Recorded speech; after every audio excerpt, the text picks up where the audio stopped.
Circuit 42 would like to thank Pop Culture Paradise, Toy Anxiety, the Spawn Point Gamers Lounge, and Dragon's Lair San Antonio. Hello, everybody, and welcome to the newest episode of Super Circuit World. My name is Ian McIntosh, and I am here with my regular co-host and Ray Romano sound-alike, Shane Fitzgerald. Ha ha ha. You know, you say that like it's a bad thing, but at least I get to pretend to be a woolly mammoth every once in a while. And plus, think of it this way. No matter what, you're not Brad Garrett. I like Brad Garrett. We like him in cartoons.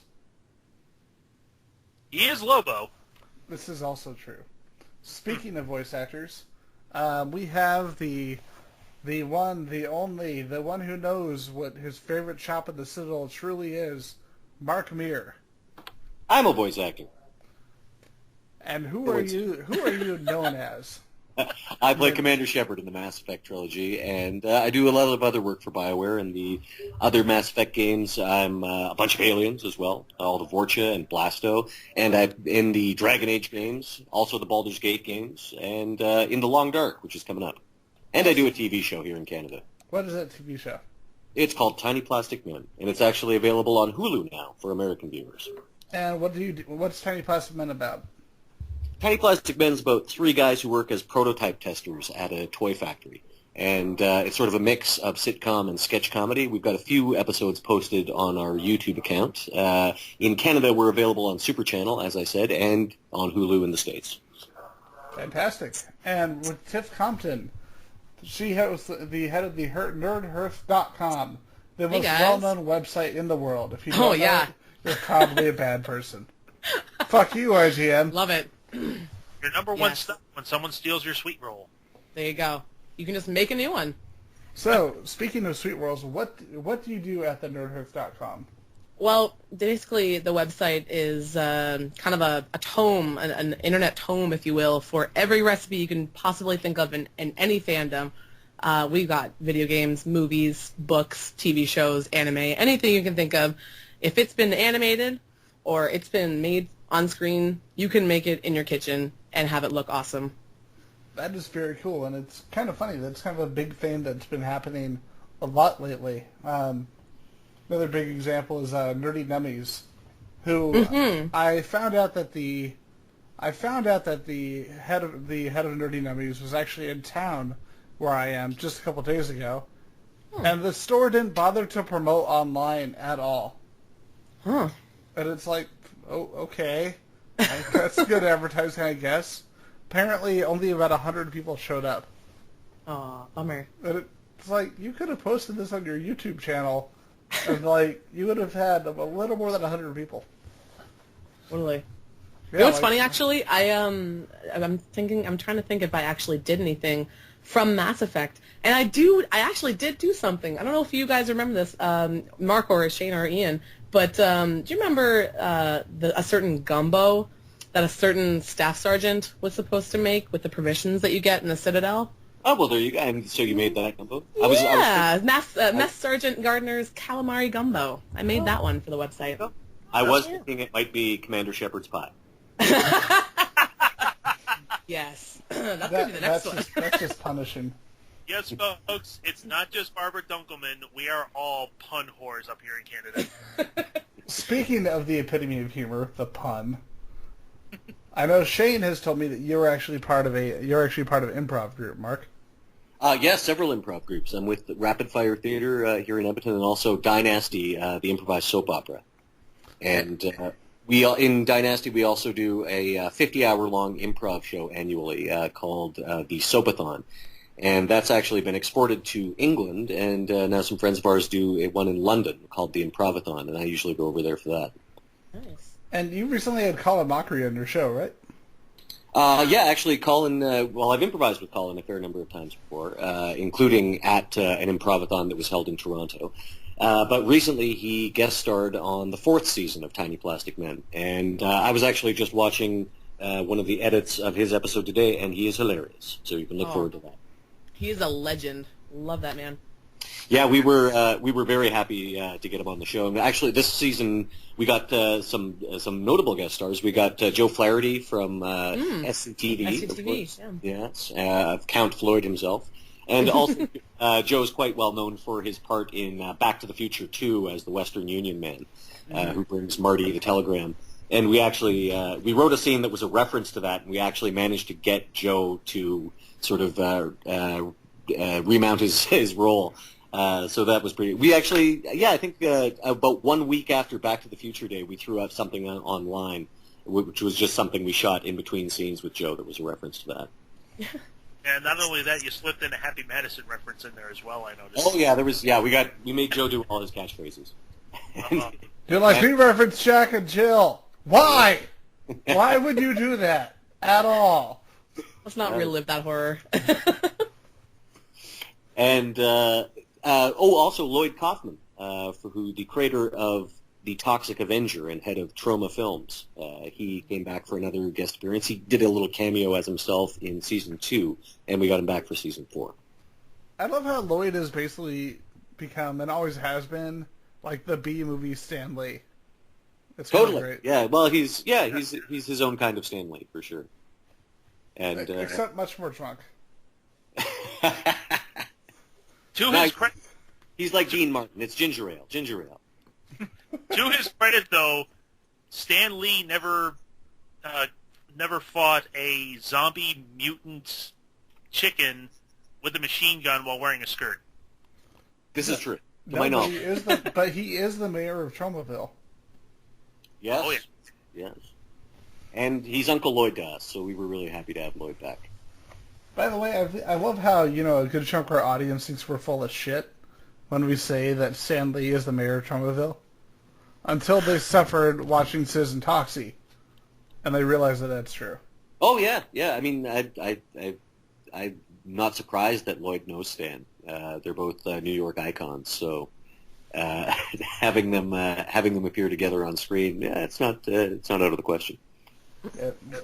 And speaking of recent appearances like that, I loved seeing Lloyd Kaufman just making a random face in the prison in Guardians of the Galaxy.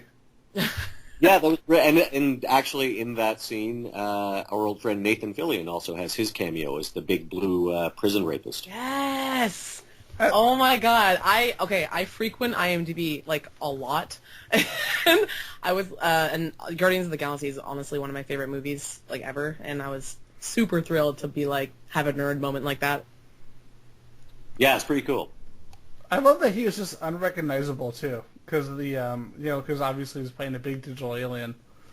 But it's like, wait, what? Nathan Fillion was giant rape alien? That's how he's credited. Yes. Yeah. Very professional.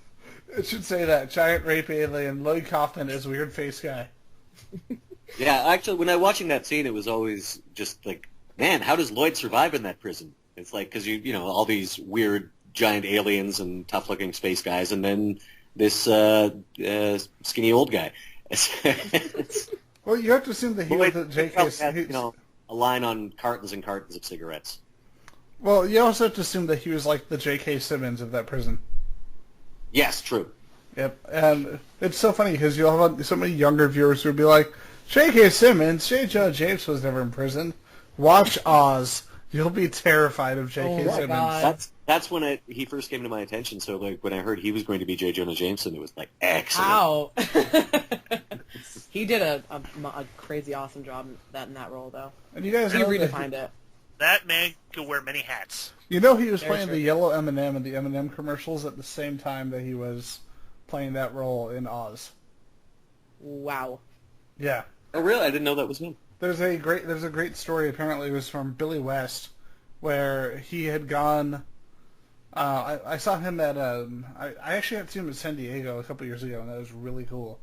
But he had this great story about how when he went to, his wife was telling him, "Oh, I started watching this show Oz," because when Oz had just come out, and she says, "There's this guy on there. He's so terrifying. This guy just strikes me as a real thing. There's something wrong with this guy. He's too good." And so he says, "Oh, what guy?" And so she shows him. "I know him." "You do?" Yeah, he's the yellow M&M.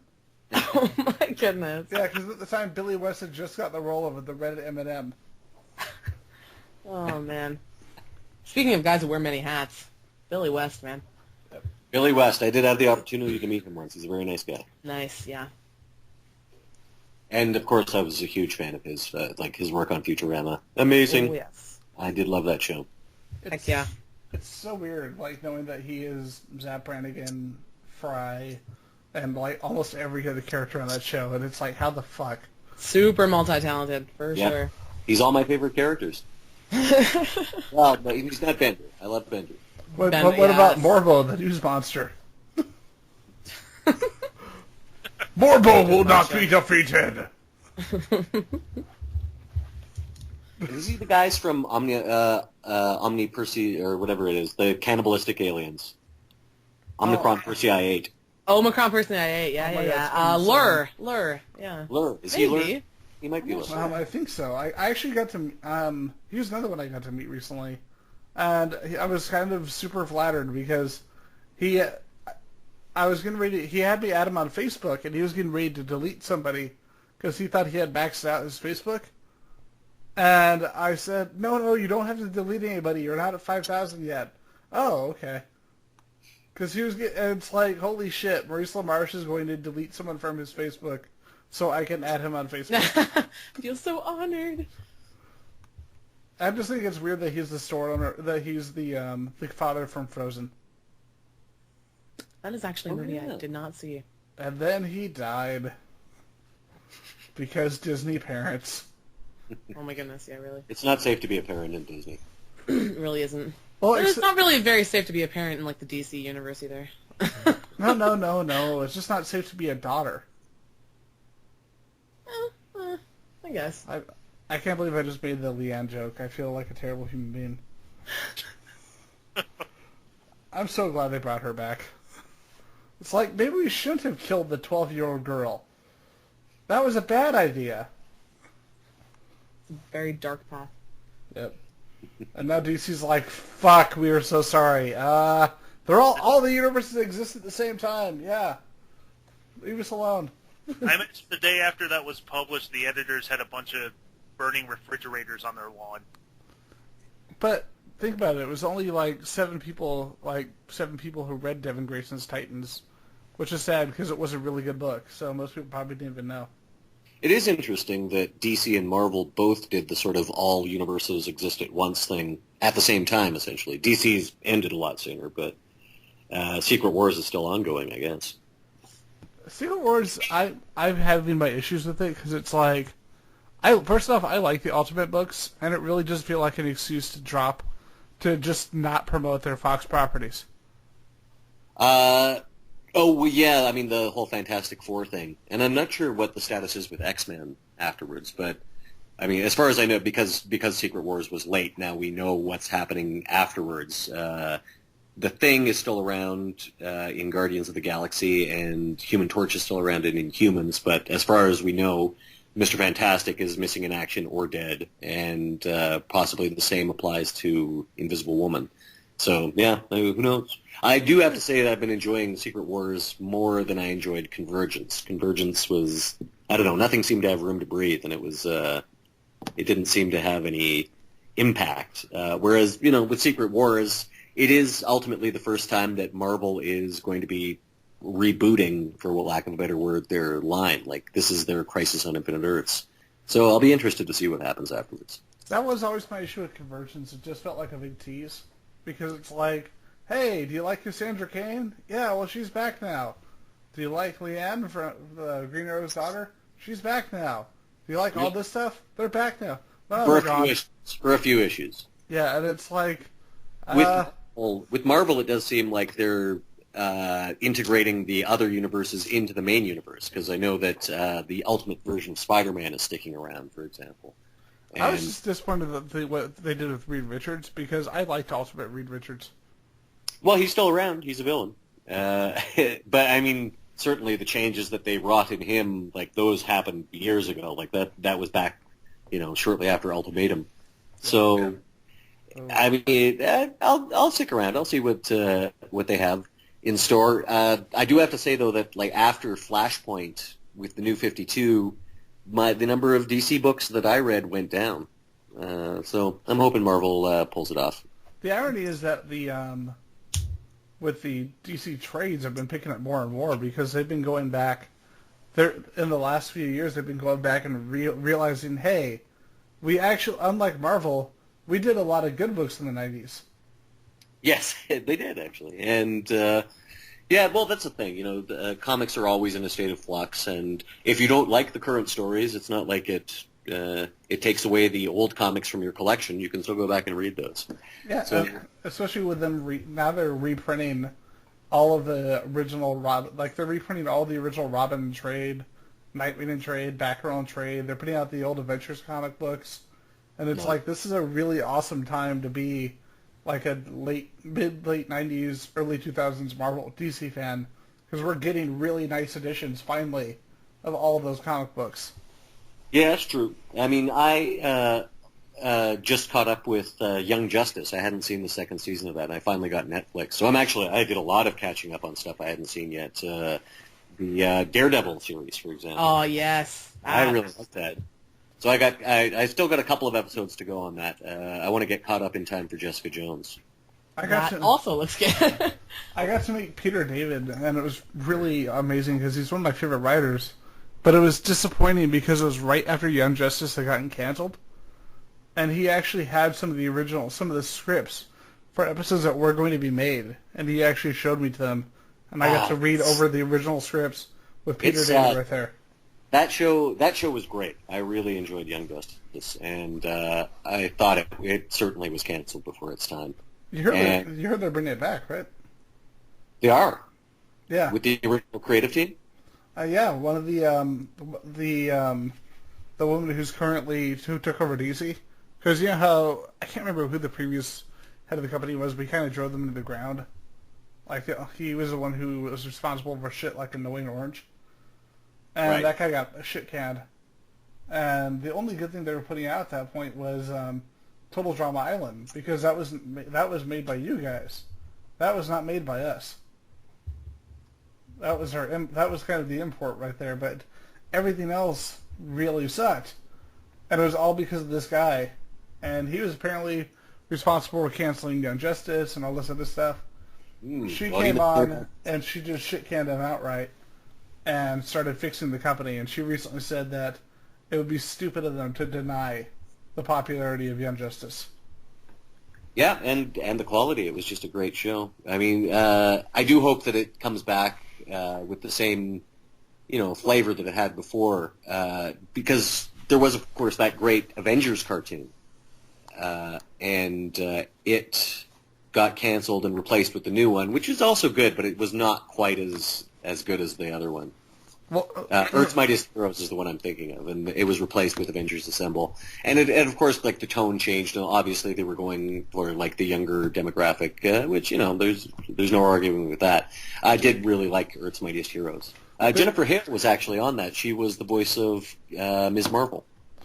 There were like 4 shows from that time that got canned that should not have. You had Spectacular Spider-Man, which was great. I mean, you had the creator of Gargoyles making a Spider-Man cartoon. You had Wolverine and the X-Men. That's another one, yeah. Yeah, you had Earth's Mightiest Heroes. And I think Steve Bloom, was Steve Bloom Wolverine on that one? Yeah, because he had been Wolverine on X-Men and on X-Men Evolution. And it's so funny, like going back and watching X-Men Evolution, I tried to give it a second try because all these people on my Facebook were like, what do you mean it sucks? It was really good. And I go back and watch, like, this is the one time I've hated Kitty Pryde. Ever. Wait. Was it Steve Bloom or Scott McNeil that did Wolverine in X-Men Evolution? Oh, wait, no, it was Scott McNeil and then Steve Bloom. Yeah, I don't think Steve Bloom did that one. Yeah. I still remember the amazing picture of you and Steve Bloom, by the way. Was this from Montreal Comic Con? Yeah, with the Wolverine claws. Remember, what did I told you? You have got to get the healing factor first, and then the adamantium claws. Yes, yeah, and I've seen that video as well. That's funny, and that's what we were ultimately referencing in that picture. Yeah, that was great. There were a bunch of really great X-Men cosplayers that were there, and they lent both of us some Wolverine claws for that, so that was fun. Have you seen this picture, Tiff? Which one's that? The one with Steve Bloom and Mark? I don't know. There's a picture. It's a great picture because you've got Steve Bloom with the Wolverine claws looking all badass. Got this really like hardcore looking Wolverine cosplayer, and then you've got Mark here with this look of absolute terror and pain on his face as the claws have popped out of his hands. Accurate. Yeah, it's very accurate. I was doing the origin Wolverine. Exactly. It's like, fuck! Why did I do this backwards? This is a terrible choice. Now, Mark, I'm actually curious, since you've cosplayed a lot of some of the more obscure Marvel characters, I'm actually curious, since you mentioned Jennifer Hale being the voice of Ms. Marvel in Earth's Mightiest Heroes, if you got to do a voice in that, who would you want to voice? Oh, no question, Dr. Doom. Nice. Oh, you'd be a good Dr. Doom. That's actually... you actually kind of reference that in Tiny Plastic Men with the character Dr. Von Chaos, I believe. Yes, that's right. We've got a character named Dr. Von Chaos in Tiny Plastic Man. In the first season or two, he only showed up in sketches. And he's essentially a very loving tribute to Dr. Doom. And he has his own country and an army of robots and whatnot. And sort of slowly, as the seasons went on, we just sort of established that the country he rules is actually a real place in our world. And then, by extension, then he's real, and all the superheroes he fights are real. So by the third season, it was just sort of established that our characters live in a world where superheroes are real.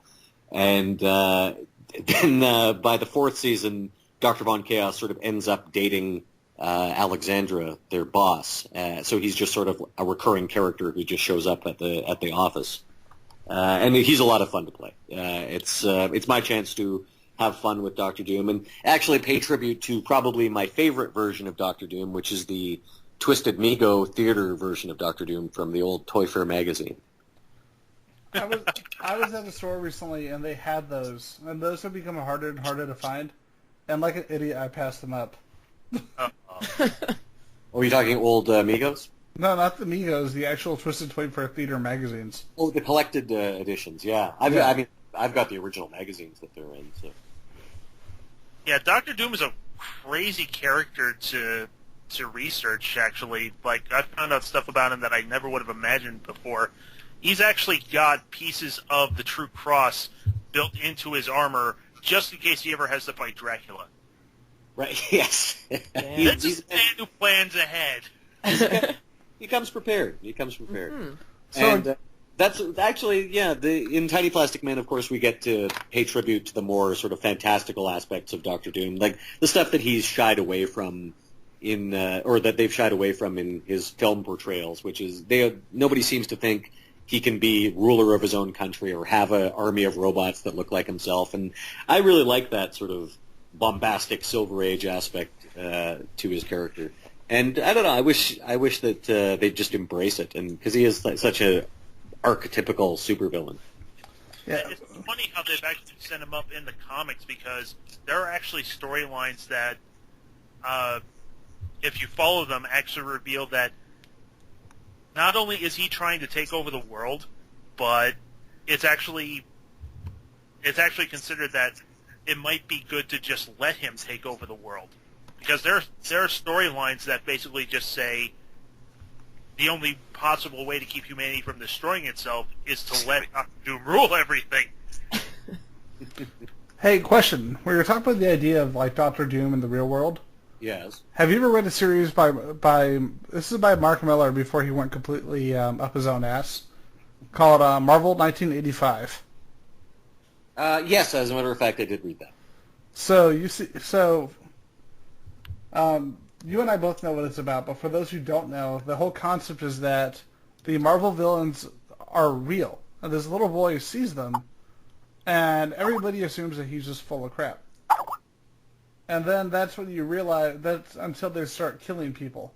And so him and his father, knowing the Marvel comics, knowing their weaknesses, they actually have to stop they have to find ways to actually either bring the heroes back to stop them, or to stop the villains themselves from like wiping out the entire population of their city and the world. And it's just a really awesome tribute to the fandom and kind of growing up with comics, introducing younger generations to comics, your family into them. And if you ever get a chance, everybody, read Marvel 1985. Mark, yeah, I like that one, and I believe it tied into the mainline Fantastic Four comic too. Yep. Yeah, that's right. No, I did like that one, and I don't necessarily think Mark Millar has disappeared up his own ass. I still enjoy his stuff. I do like his stuff when he's being published by somebody else, but sometimes for me, Nemesis sums up some of my problems with Mark Millar. You think he got a little indulgent with that one? Yeah. Well, it's his creator-owned book, so he probably doesn't have too many people telling him what to do. True. True that, indeed. Speaking of Dr. Von Chaos and Dr. Doom and whatnot, I just sent you guys a link to a sketch featuring Dr. Von Chaos from Tiny Plastic Men. That is too cool. Unfortunately, you can't watch it right now. But I'll definitely start it. No, watch it here at your leisure. At your leisure. Nice. So, this is both for you, Mark and Tiff. How did you both get your start in what you're doing? Oh, please go ahead, Mark. Yours is going to be way more interesting than mine. My start in voice acting specifically. Voice acting, acting in general. Well, acting in general, I came to through improv, and I still recommend it as a great way to get into acting. And the lessons that improv teaches you are invaluable. It can be applied to many areas of acting, including voice acting, which I got into the old-fashioned way by going to an audition with BioWare back in the days when they were still holding general auditions. And on the strength of that audition, I got one line in Baldur's Gate 2. Which was in the final cutscene that you had to play the entire game just to see my one line. But that one line, they liked it enough that they just kept hiring me back for subsequent work, and I appeared on pretty much all the BioWare games since then. And what about you, Tiff? Well, along with doing the website, I also cosplay. Well, the latest thing I cosplayed was a female version of Han Solo. That was fun. I also, I'm a crafter, so I do, cross stitches and stuff, but more specifically for the Nerd Hearth, I have always loved to cook, and when I started playing RPGs, I noticed that along with, a lot of armor and weapons options in some of these games, in some of the RPGs I started to play, there were a lot of food options, too, and I was like, that's actually really cool. I wonder if I could do something like that. And it really started to peak when I started playing Skyrim, because there's just so many options for food, and you can cook pretty much anything in that game that you scavenge. And I said, okay, well, I can probably do this. So I just started doing my own stuff at home, and it pretty much evolved from doing video games. I started doing stuff from the new Teenage Mutant Ninja Turtles series. By the way, which is awesome. I don't know if you guys have watched that yet or not. But they had an episode where the turtles went into this Japanese restaurant, and this Japanese chef made them pizza gyoza, which is basically a Japanese dumpling filled with cheese and pepperoni and pizza sauce. And so that was one of the other things that I made for the website. But yeah, no, it just kind of evolved from there. And I just love to cook. It's what I do for my job as well. I'm a chef, so yeah. That is too cool. So I'm gonna ask you, Tiffany. You've obviously made a lot of things for the website. Mm-hmm. What is your favorite thing that you've made? Oh man, or a few of them. It's a toughie. I made a sweet roll a couple years ago. That was fun. Because you guys know Mike Dodd. I think all three of you actually know Mike Dodd, probably. Mike Dodd, that's not a person. Yeah, no, so I made him sweet rolls. Honestly, he is right. Mike Dodd is not a person. He's more like an entity. He is a bird man. That's true. We need to explain this a little bit. Along with Tiny Plastic Men, Mark Meer and his co-stars also do from time to time a web series called That's a Good Question, where they interview people and do like certain show and tell and things like that. And they did a mailbag episode. It's sort of part of the show. We do it as their characters from the TV show, as if they had some podcast. Yeah. You guys did a mailbag episode featuring my Portal Gun, in fact. We did. And pretty much all the questions were from Mike Dodd. So you spent the majority of the episode basically praising Mike Dodd. We did. That's we did. awesome. Our number one. That's pretty hilarious. I'm not gonna And I even got in on the action because shortly after that, I actually got to go comic book shopping with Mark Meer and his co-stars Chris Craddock and Matt Alden, and we kind of brainstormed the idea. And all your co-hosts still hate you, Shane. Oh God. Yeah, I'm still trying to talk Dr. Holocaust into doing an evil laugh off with me on the show. Oh, Mine is an evil laugh. That man and his laugh. Oh, I don't know. I know, Shane, you're familiar with it, but Mike Dodd. Speaking of Mike Dodd, posted it on your wall, on your Facebook wall as well, Mark. The Mass Effect RPG we're doing, Renegade Rising. Yeah. With Dr. Holocaust is one of the well, technically it's Connell, but he does do a pretty amazing evil laugh in the next couple episodes. So yeah, something to look forward to. And, actually, as I recall, Shane, you won that comic book shopping spree in a charity auction, and there actually is another charity auction that's going on now. The one that you were bidding on was for Rapid Fire Theater. Currently, there's one that's supposed to be for the Varscona Theater, which is a theater in Edmonton. Speaking of improv, it was a place where I learned my improv with Rapid Fire and with Dynasty. And Nathan Fillion has actually been helping us raise funds for that online. We've got another auction, which is a separate thing from Nathan's. And one of the items that's up for bid is a tour of BioWare here in Edmonton for 4 people in my company, with me as a guide. Very badass prize. I suggest everyone bid on that, like, right now.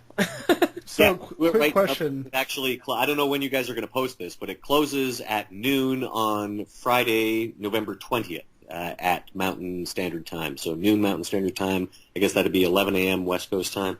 And I think I sent you guys a link, so if you can share that with your listeners, they still have a chance to bid on this fabulous prize. And I think the bidding is currently at $1,000 Canadian. Nice. So, quick question for you.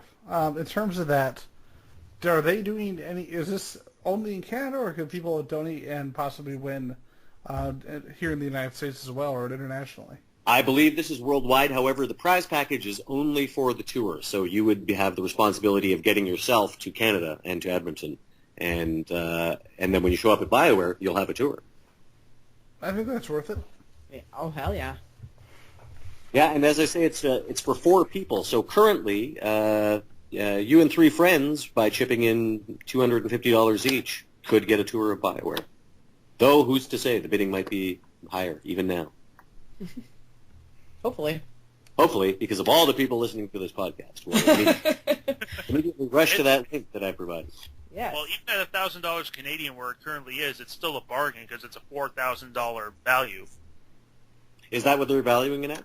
That's what it says on the link there, that the market retail value is $4,000 Canadian.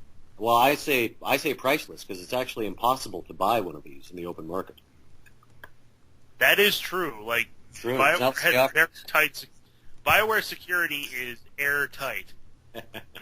Like they protect their secret recipes like Willy Wonka. It's true. Like the Colonel. So what you're saying is that if you go on the tour, there's only going to be one seat on that glass elevator for a reason. Well, actually, there'll be 3 seats. No, 4 seats. Is this for 4 people? Well, yeah, but don't you remember Willy Wonka where at first they had 5 children come, and then the fat guy. We promise everyone will leave the tour alive. No one. No one's going to float away because of fizzy lifting drinks. Giant blueberry or anything. No one. etched on a gum machine. You'll all be fine. Nobody will yell at you for stealing fizzy lifting drinks. Nobody will give you problems for having to sanitize the ceiling. No, stop. You will. I bet you will have to sign an NDA, though. Oh, yeah. For sure. Forget all you've seen. It's like, don't tell anyone anything. You know what that means? You'll have to sign an NDA because you'll probably find out secret stuff. Oh. Don't tell anyone. No, here it is. Don't tell anyone anything, or else you'll have to apologize. Well, that seems hardly fair. It's like, but shouldn't we be arrested? No, sir, no. This is Canada. The apology is possibly the greatest punishment of all time. Oh man. Besides we're so used to saying sorry here, so. Yes, it's a punishment, but right? also something we do very freely. Exactly. I remember when I was in, I got to visit Toronto a couple of years back with my family. We were there for about a month. It's kind of awesome. You get a free trip to Toronto because Dad's doing military training. And what military training consisted of, you know how when they have those, when they train for if a helicopter or plane crashes in the water, and they put you in that big thing and they like dunk you in the water and you have to get out with all your shit? They have one of those tanks over in Toronto. So we got a free trip in Toronto. My dad's being dunked in the water every single day, and my mom and I are just going around. You know, during the summer, it's like 72 weather all the time. And my dad's just coming back, being dunked in water every single day. So we're just kind of hanging out in Toronto and doing stuff. It's a pretty sweet deal. Yep. Except for my dad. Like, when they know about this before, I'll dunk my dad in water for a trip to Toronto. But what we were joking and we were saying, wow, we are assholes. Everyone here is so nice. And we were talking about, it's not a stereotype. That terrible comedy that Michael Moore attempted to make wasn't lying. Or are you talking about Canadian bacon? Yeah. Yeah. That is the reason that he does not do fictional movies anymore. Although saying Michael Moore doesn't do fictional movies is kind of a misnomer. Oh, we like that movie in Canada, but we're always just happy to be mentioned. Exactly. Except for by South Park, but that's okay. We forgive them. Oh, well, I love being mentioned. I love Honestly, Blame Canada is probably one of my favorite songs I've ever done. Well, what about the my favorite moment in the South Park game where they go to Canada? And doesn't the whole thing look like an old school RPG? Yes, it's all like 16-bit and it's amazing. Actually, I love that game. That is what it's like in Canada, and also you were in Toronto. How did you not notice that? And we do have oval heads that talk by just sort of splitting in half. Oh my God! Speaking of, I actually just recently saw a meme of Justin Trudeau getting sworn into office, and it was animated like that. Like his head was up, like he was talking, and the person swearing him was like, "You ready for this?" And he's like, "Oh yeah, buddy." Yeah, buddy, I'm ready to be Prime Minister of Canada. It was amazing. Oh, according to Twitter, I'm very popular in many circles. Oh my goodness. That is a joke I will. Oh great. See, this is what happens when I spend an entire day both at the dentist getting a root canal, which they fuck up. Oh. Yeah, and now I have to go to a specialist because they're incompetent twits. My goodness. And spending the other half of my day watching Tabletop on YouTube. Oh, nice. Another great series. Yep. I believe that's actually another Jennifer Hale reference. Oh my gosh, yes.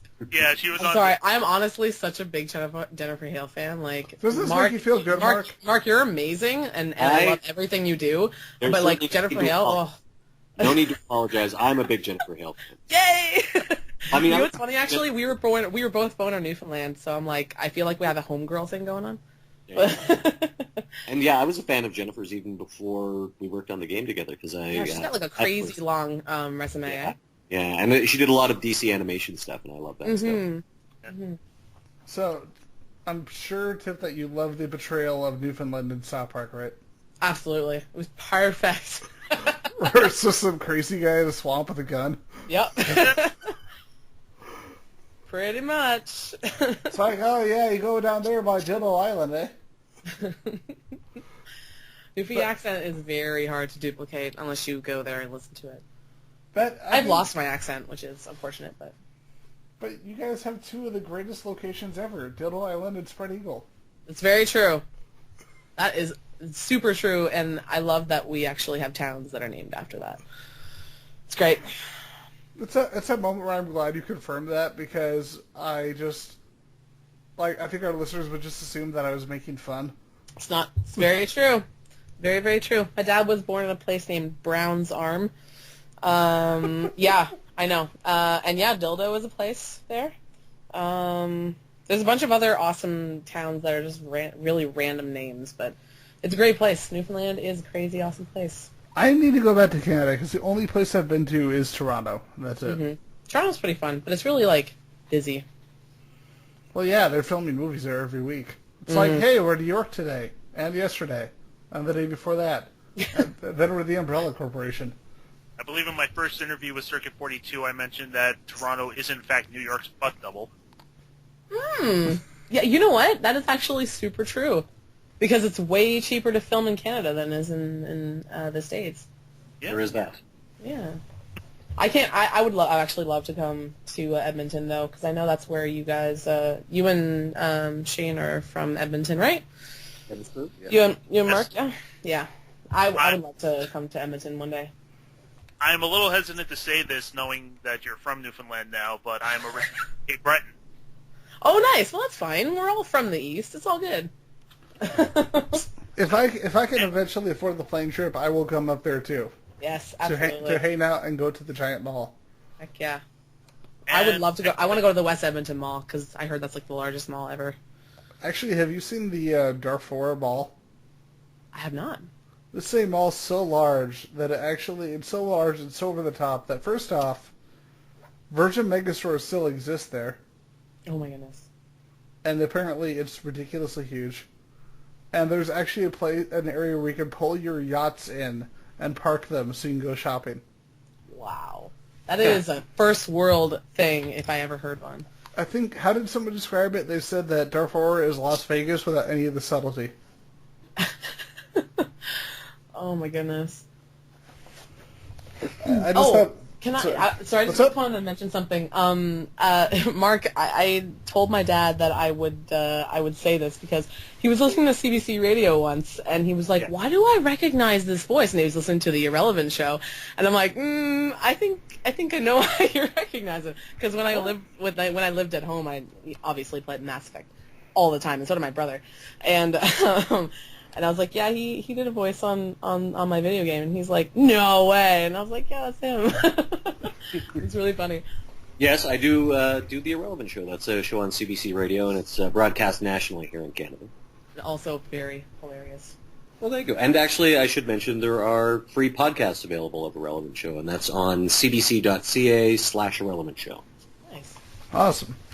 And Shane, did you have any other questions? Well, actually... on that subject, that actually reminds me of something. We can now officially call Mark a star of stage, screen, and television because he recently did a movie. That's right. Yeah, it wasn't my first movie, but I just did a movie with Jewel State, actually, that was shot here. Nice. Yeah, 40 Below and Falling, it's called. It's a little romantic comedy. Yeah, the first romantic comedy shot in 3D, in fact. It was, in fact, shot in 3D. Really? Yes. They threw the love right into the screen. Well, I love Jewel State. And Sean Roberts is in it as well, who you may know as Wesker from the Resident Evil movie. From Resident Evil, true. Oh, you mean from the live action movie, The Man Who's Made of a Neck? Wow. He's a romantic guy. He's also from Ontario. Did you know that? Sean? He's from Stratford, yeah, Sean Roberts. Yeah, I knew he was Canadian. I wasn't sure. I'm not. And that's actually not very far from where I am. I'm in Simcoe County, so it's probably about an hour away. There you are. Interesting. So he and Jewel were both here in Edmonton area in the early part of this year shooting that. Oh. I was listening to the. Do any of you remember the website spill.com? I don't know. I don't think so. This is a show that all of you would have liked. And on the Resident Evil reviews, they described this as, we don't know who this actor is, but he is clearly having so much more fun with this movie than anybody else. Because look at this guy. Like, everyone else like, hold on, let me fire this gun. And he's all like, I'm fucking awesome. Look at my neck. Okay, Mark, I actually did want to go back to Mass Effect for a moment because not only final 10 minutes, we should probably get to some Mass Effect. Yeah, really.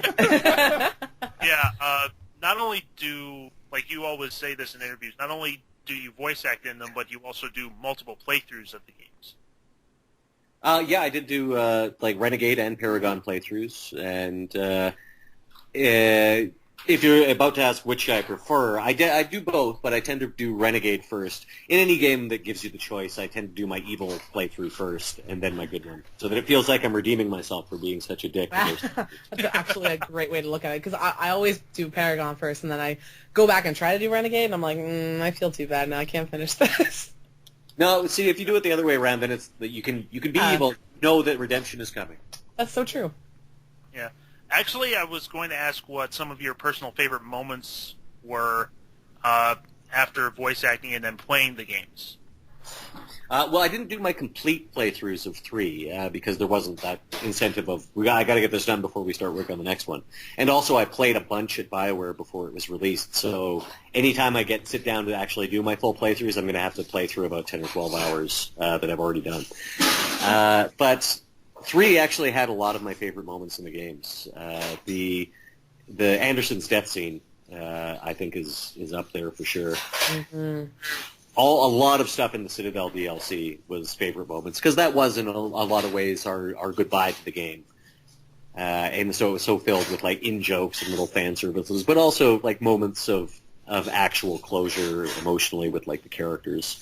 So I really dug that. I mean, the Renegade interrupts all the way through were always fun to record.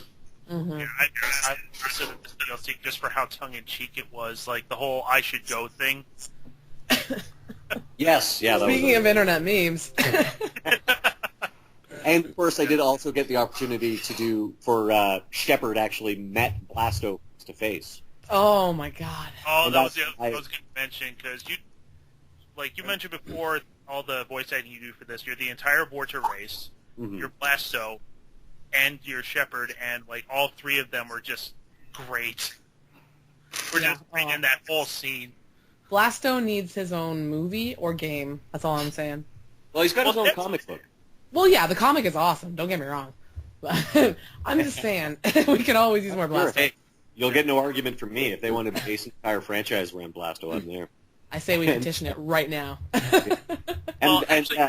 As Shane mentions, that scene was a lot of fun, like where I played Blasto and Shepard and Avortia. I mean, it could only have been better if, like, the biotic god Nifty Cal had also showed up. Mass Effect 4, Las Aventuras de Blasto. Why is it in Spanish? Because shut the hell up. Because. Actually, going back to the Terrible Warriors campaign going on right now, Mass Effect Renegade Rising, that involves Tiffany as well as Dr. Holocaust and Derek the Bard playing all Renegade-type characters. And I feel like it's a good campaign, but I don't think it's as good as it could be because Mike Dodd is GMing that, and Derek got shot down for so many character concepts on that. Oh man, it's so true. And the things that he wanted to do, I mean, at first he wanted to be a Drell, and I'm like, okay, I see the comic, possibilities, but at the same time, it's like, I don't know what a Drell could do. And then he wanted to be an Elcor, and I was like, yes, please, yes, that would be amazing. Just roleplay alone. No. Exactly. Yeah. I would just love to hear someone say, I can't even think of an actual line, just something hilarious that an Elcor would say, because, the whole emotion thing is just hilarious. But, we settled on some humans, and I play an Asari, which is fun. It's funny, because the way he recounts the exchange on that one basically goes, can I play an Elcor Biotic? No. Can I play a Bullet Assassin? No. Can I play a Ninja? No. Can I be Blasto? No. Can I be Blasto? I remember that. That would have been hilarious. Opportunity, unless Mike Dodd is actually planning on doing a Mass Effect campaign titled The Rise of Blasto. Birdman angry. Mike Dodd, if you're listening to this, please do that. Yeah, because honestly, if we do that, Mark, you will come and do Blasto. Like, it's not even like an issue. We're gonna kidnap you and you're gonna play Blasto. Wait. Well, maybe it can. Maybe it can. This just reminded me of something. Derek the Bard is actually going to be moving to Edmonton. Oh yes, that's true. He's starting a restaurant out here, and he has mentioned that he wants to do a version of Terrible Warriors out here. Mm-hmm. So maybe we can make that happen and have Mark Meer involved in person. That would be cool. Well, time permitting. There you go. Of course, we will make this happen because it must. We will bow to your whims. All right. Well, as long as there's some Volus and Vorcha PCs, then that'll be cool. Yes. Oh, of course. How could there not be? Well, thanks for having me, guys. Definitely. It was great to have you on, man. It's nice to meet you, man. Yeah, you too, Ted. And thanks for letting me virtually plug some of the stuff. There's that. I think I sent you the link for the auction to benefit the Varscona Theater. Once again, that's a tour for 4 people. 4 people of BioWare. And what else did I would say? personally love to win. That'd be great. Yeah. And I sent you a link also, just because we were talking about Dr. Von Chaos, to Tiny Plastic Men, which is, I think this is the first Tiny Plastic Men sketch that he appeared in. Also something that everybody listening to this should watch. Awesome. Excellent. Oh, okay. I hope you guys have a good night. You too. You too. Right. Thanks a lot, Mark. Bye. And thank you to you as well, Tiffany, for coming on the show. It was fantastic to have you on. Well, thank you for having me. All right, and I also made sure while we were doing this to share links to share information on both Mark's work and on your work on Facebook, so all the people can see it. Appreciate it.